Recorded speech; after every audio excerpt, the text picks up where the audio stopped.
I sense a lot of energy coming with this one.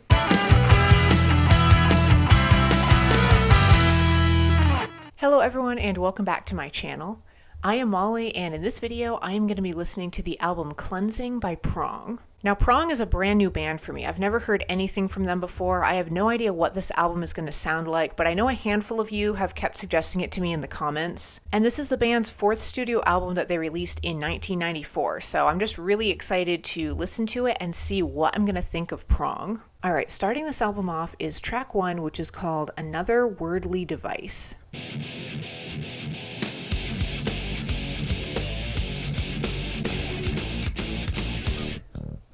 Time for reward. Live it here. I love that part where the bass was shining through so much.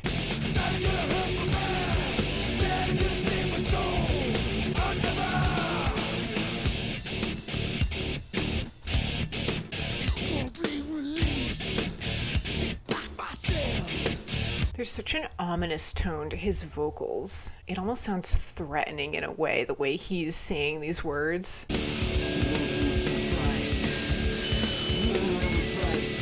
There's like some electronic noises going on here.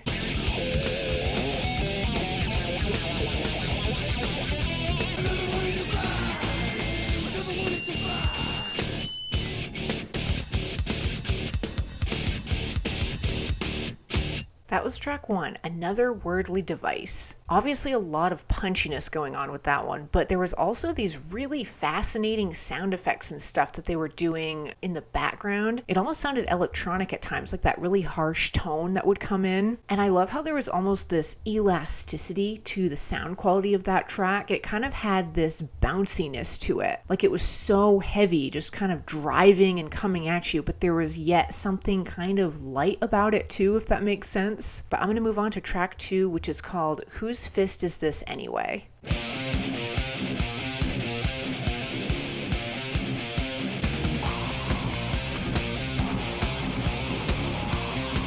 It almost sounds like something is breathing underwater.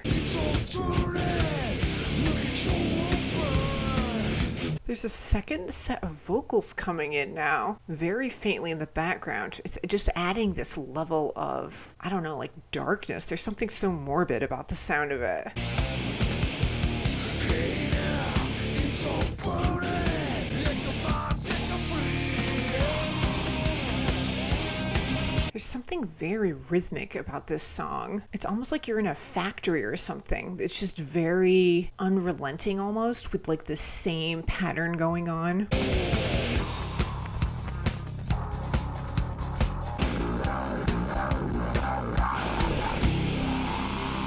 Is that the guitar? It's just fascinating distortion. All of these sounds. I don't even know what I'm listening to.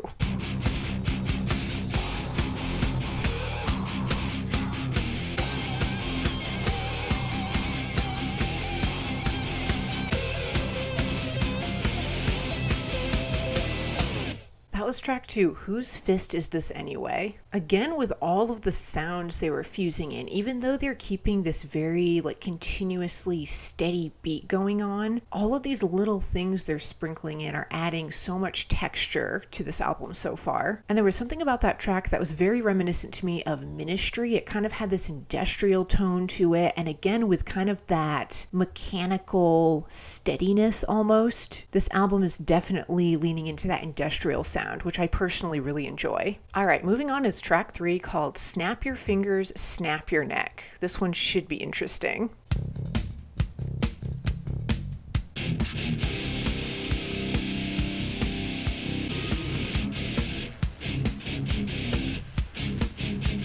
Again, with all of these muffled effects that they're using, it's just creating this very fascinating soundscape. Nothing breaks more content for this world.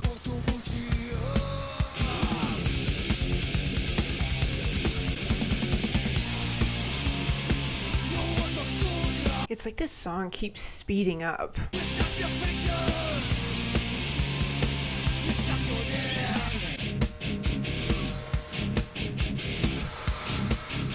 That sounds like a vacuum cleaner.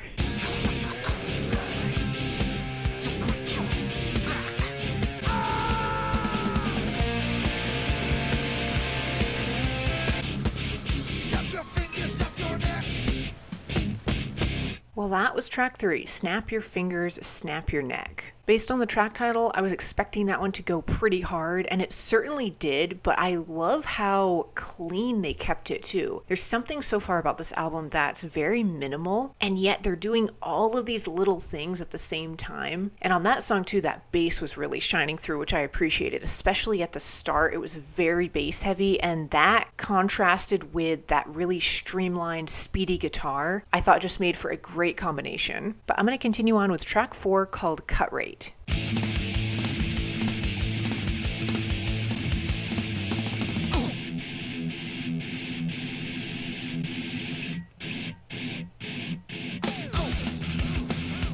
Just by withholding the instrumentals like that, they built up so much suspense there at the beginning.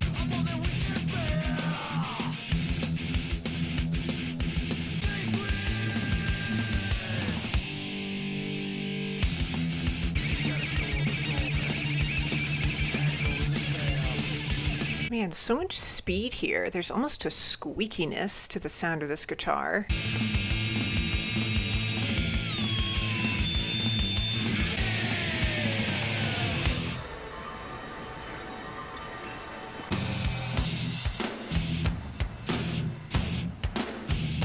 Man, that percussion. I love the sort of hollow metallicness that it's got to its tone.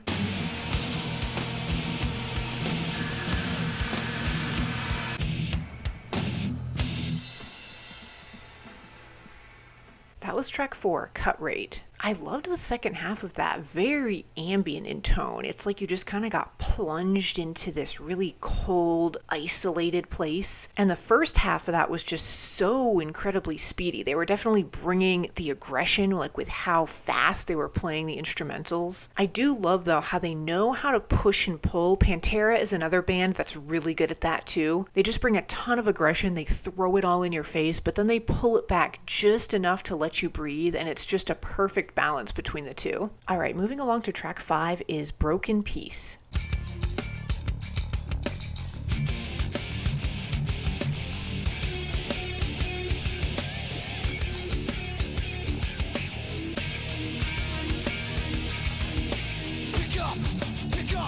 Was that like a trumpet or something that I heard faintly? Pick up the broken piece. Tell you something clearly. Pick up the broken piece. Oh. I love the groove this song has to it. There's something like weirdly laid back and kind of relaxed about it, but then they do still bring that heaviness, and there's sort of this threatening, snarling tone to his voice on these verses. Pick up. Your kind of keeps on cutting. Pick up. The vision you create. Pick up the broken piece.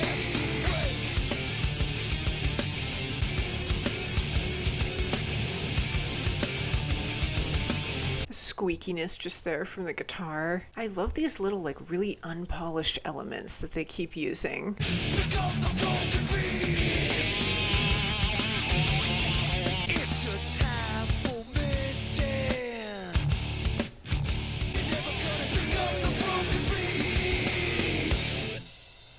That was track 5, Broken Peace. I love the little groove that one had going on. It had this almost relaxedness to it, and they kept that throughout the whole track. His vocals too kind of fell into that rhythm, just that back and forth pocket. I did like, though, how they changed it up. On the verse, there was this really threatening, dark tone to his vocals especially, kind of this seething quality, and then on the chorus, it kind of took on a little bit more of like a streamlined tone to it. But I'm going to continue on with track 6 called One Outnumbered. The future of America is at stake.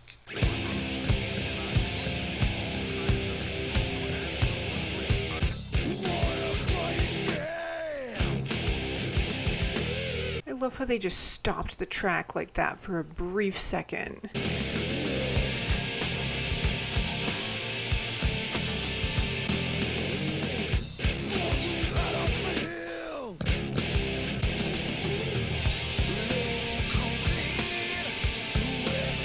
And then that bass here is really shining through too. Again, it's kind of giving this track like a bounciness almost. One more outnumbered.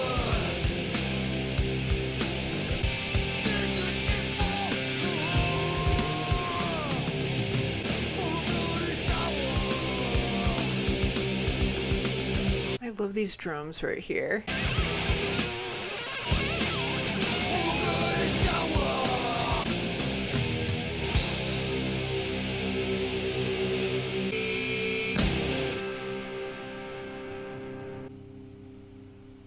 That was track 6, One Outnumbered. I loved the ending. It sounded like it was almost being stretched out, and then there was that final crash of instrumentation. And I also just loved how they were stopping it for a brief second and then bringing it back. It was just creating this very jarring atmosphere. Even though there was something kind of loose and relaxed about that one, it just kind of kept you in suspense the entire time because you kept expecting that sudden break in the instrumentation. All right, moving on to track 7 is Out of This Misery.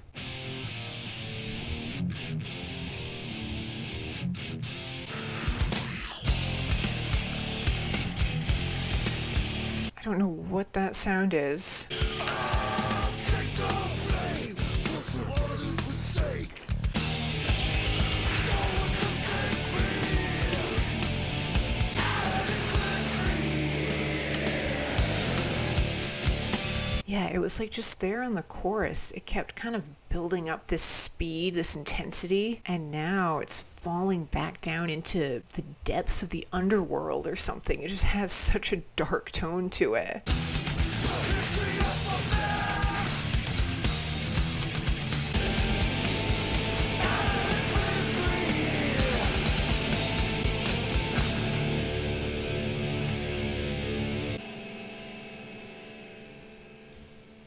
That was track 7, Out of This Misery. There was such an urgency to that song. It just kept building up and it had this really rapid quality to it. His vocals too on that one were very distorted. They were layering it up, it sounded like, again, kind of lending to that really strong atmospheric tone. But up next is track 8 called No Question.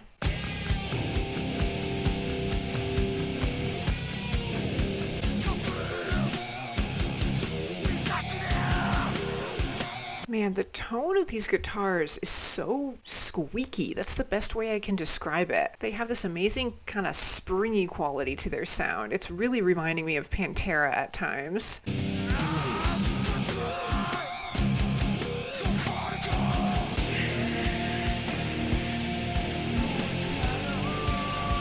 Man, and then the vocals are really pushed back here, and they've got this ambient sort of like reverberated quality to them. It's like he's sinking or something, or fading away from you.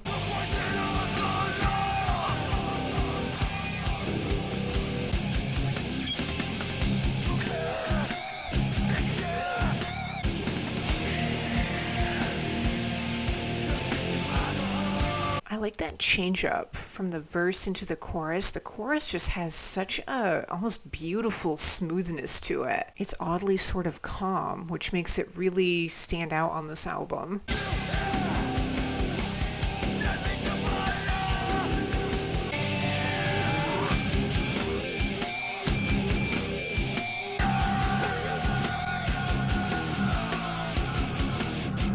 Okay, that was a very abrupt ending to that one, but that was track 8, No Question. I would say probably the most like atmospheric, reverberated song on this album so far. Just something so floaty, kind of spacey sounding about it, like with his vocals especially. They were so pushed in the background, and they had this level of distortion to them that almost made it feel like I was in a dream or in outer space or something. But I'm going to continue on with track 9 called Not of This Earth.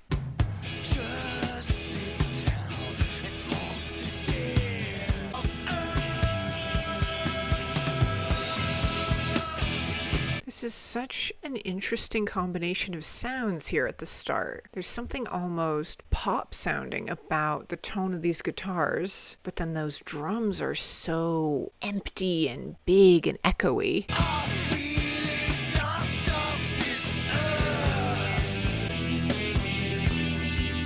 Please don't comfort. And then all the distortion on the vocals too here. There's something kind of underwater-esque about its tone. No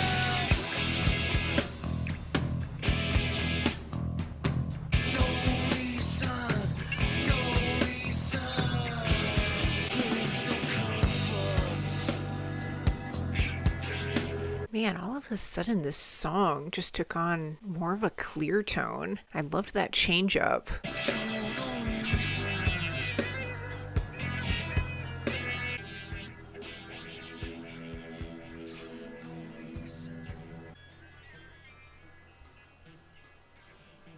That was track 9, Not of This Earth. Interesting track name because that one tonally was very different from the rest of this album. It didn't have as much of that heaviness weighing it down and all of that intensity coming at you at times. That one they kept pretty pulled back and there was this amazing floaty, yet again sort of dreaminess to it. But continuing on with track 10 is Home Rule.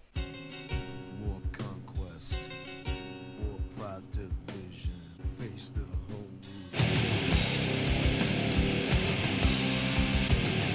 More conquest, more pride division. Yeah, and see, this track is back with that weightiness, just pulling you back down. Face the home rule.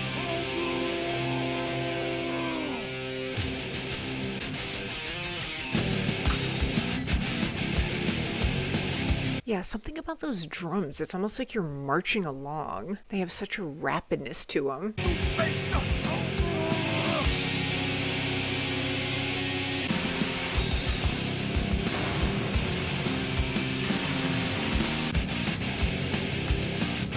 Face the home rule.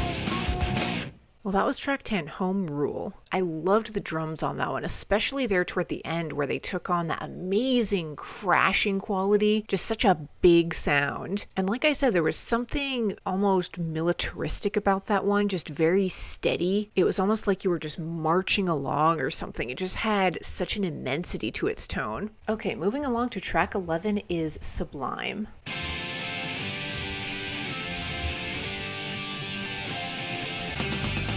I comprehend these laws.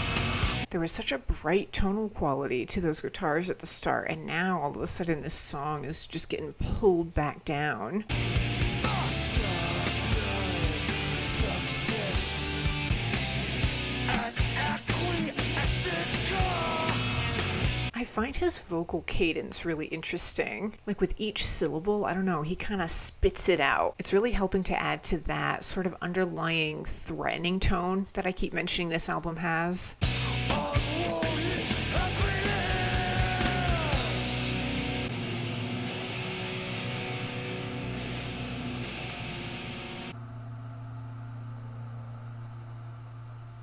That was track 11, Sublime. I love how they changed that song up so much between the beginning and the end. At the beginning, the tone of those guitars was really beautiful. They had a warm, sort of lush, like sunny quality to their sound. And then there at the end, it was so cold and it had this chilling quality to it as it faded out. But I'm really curious to see how they're going to bring this album to a close. So moving on is the final song, which is track 12 called Test. This is a test of the emergency broadcast system. The attention signal you just heard would have been followed by official information, cues, or instructions.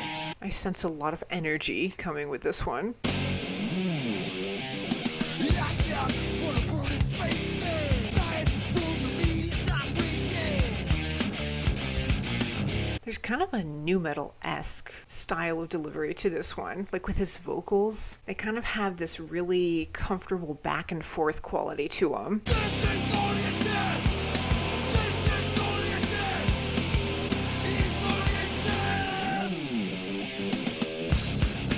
Listen to only what's discord like the sting raises your glassy. I love that little break there. That bass really shone through so well. All of what he said. This is only a test. Listen, it's only a test. There's something so ambient about whatever is going on in the background here. Oh, this is a test. This is a test. This is only a test. Test.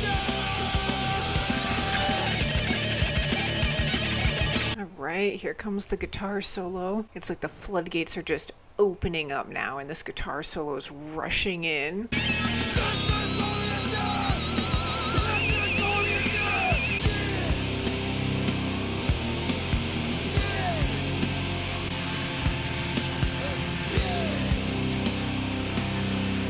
It's like you're walking into a pool of quicksand. Like this song is just pulling you down and down.